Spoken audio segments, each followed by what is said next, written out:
So a quick update on the 10 gallon. I put on the 20-inch Stingray and it is a bit brighter. It's actually surprising how much that clip-on, how bright that little clip-on is, and it's been doing really well in this tank. I messed with the potted plants. Let's see, I'm still messing with things. I took the Java ferns out of their pots because I felt like they were possibly going the way of the Anubias coccifolia, where the rhizomes were starting to get damaged being in all that rock wool, and they had a bunch of brown leaves, so I pulled those off. I took out the two plants that died, the coccifolia and the one stem plant. This guy seems fine. The rhizome's above the rock wool, so he doesn't look in any danger. I tried to vacuum the bottom, but the moss is, the swassertang moss is just like everywhere, and you vacuum and then you suck it all up. I found a hitchhiker who must have come in on my plants. It was pretty cool. Little chocolate ram's horn snail. And I just fed these guys the fluval bug bites, small fish formula, and they went happy, happy, joy, joy over it. The coolie loaches are in hiding, as always. There's one of them, if you can see right in the middle. His little nose peeking out. All that stirring up. Oh, there's a tail. He thinks he's hid. He's living in the bottom of that pot, under the rock wool. Yeah, with the water change and all my hands in there, they were just going zoomings all over, and it kind of spooked. So they're definitely hiding. They probably won't come out to nibble on leftover food for a little bit. But it looks like the rainbows got all of those bug bites gobbled right down. So they're not too stressed over that. I was hoping to move them today, but that may get shelved for next weekend project. They're just hanging out. I just don't think the baby quarters are ready for this tank yet, or big enough. So another week, I think, in the 2.5 before I move them would be fine, and I don't want to lose a cycle in this tank by moving these guys too soon. So they'll probably get to hang out. I also am probably not going to try catching out the coolie loaches because they're just so challenging to catch, and I want to make sure that the cories are not bite size anymore. At this point, I think they would be lunch in this tank. So they're going to wait a little bit. So I'm going to go do water changes on the 5 gallon and the 75 gallon, and I'll be back. So the 75 got a big trim. I took out a huge amount of the wisteria in the back. Just left a couple pieces. This plant, which I can never get really to do well planted, had just taken over the top part and just grown throughout the aquarium. And so I pulled out a little piece of it to save, and hopefully the plecos will let it stay there. And I pulled out all the rest of it and threw it away. I always feel bad throwing away plants. You can see some of the Anubias has just sent out some monster leaves. Some real big, beautiful, multicolored leaves there. And you might notice some people have come to the party.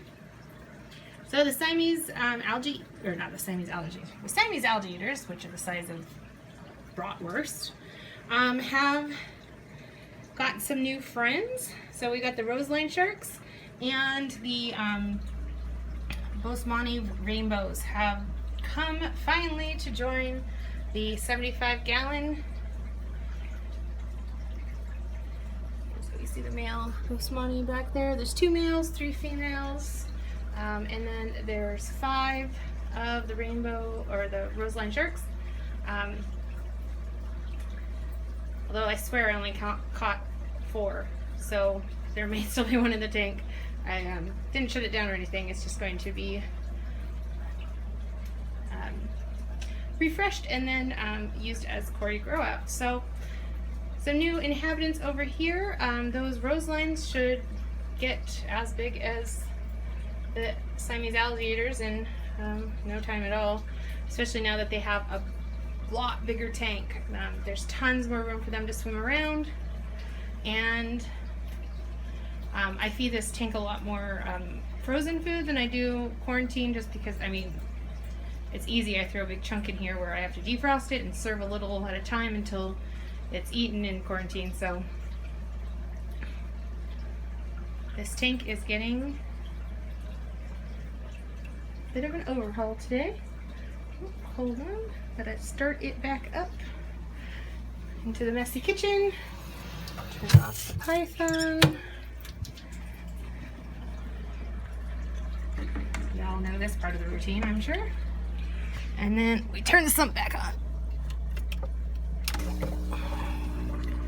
There we go. And we cross our fingers it doesn't flood again this month, or this week. I've been having a heck of a time with this sump. The pipes getting clogged or whatever, and then it backflowing and dumping 10 gallons of water on the floor, which is not awesome. But is, I assume, why I pay a pet deposit for an aquarium. Alright, so and we'll pan through here. Did some rearranging with the pleco caves. I just stuck them into the ground a little bit more, so they have real cave tunnels. You can see a tail in that one. The albino was in that one.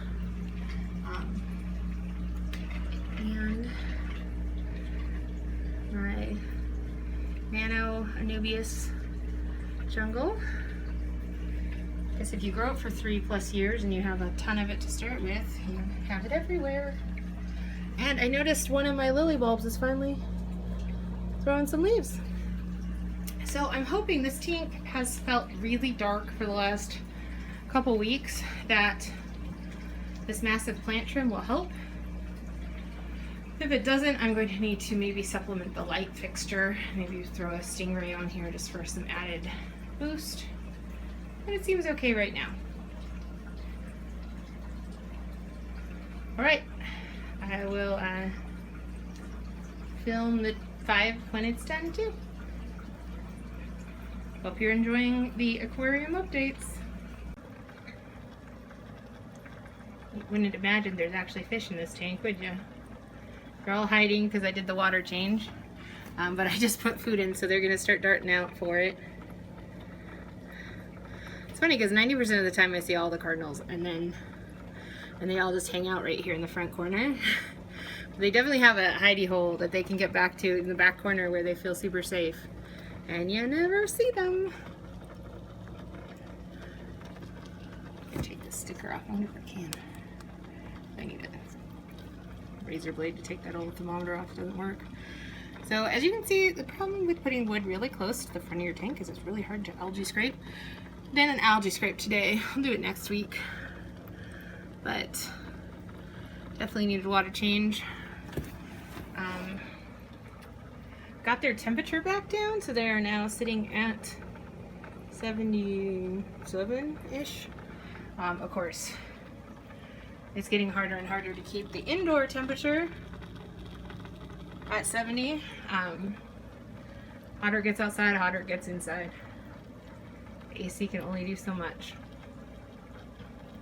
So they'll probably get a little warmer this summer, but I have brought down the temperature. I did lose a few in that big temperature spike.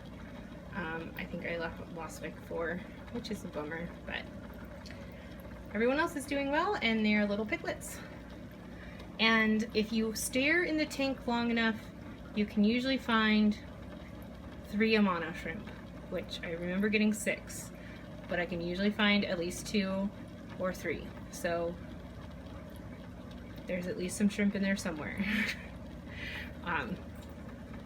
One of these days I'm going to buy like 40 shrimp from like LR Brett's and just be like, I know I have shrimp.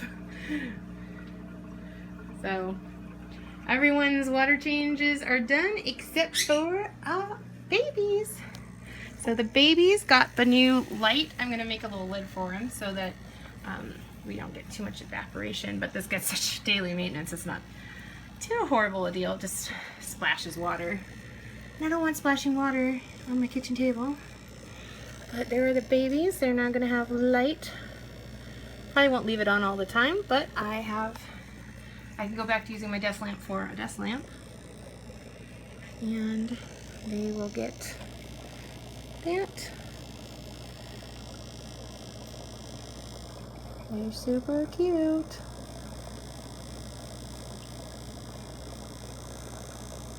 I'm gonna miss them on my desk here. I'm gonna have to put something here. Maybe a beta. Make a little house for a beta. Or just maybe a new batch of fry. Should get one in about a week and a half. Alright guys, have a wonderful week. And I hope you enjoyed these fishy updates. Everyone's doing marvelous.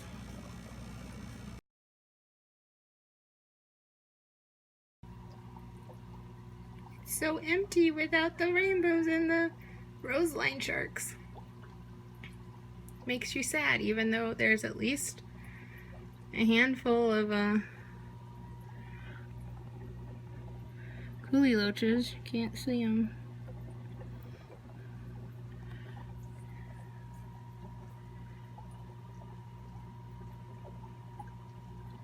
Oh well, it's so sad.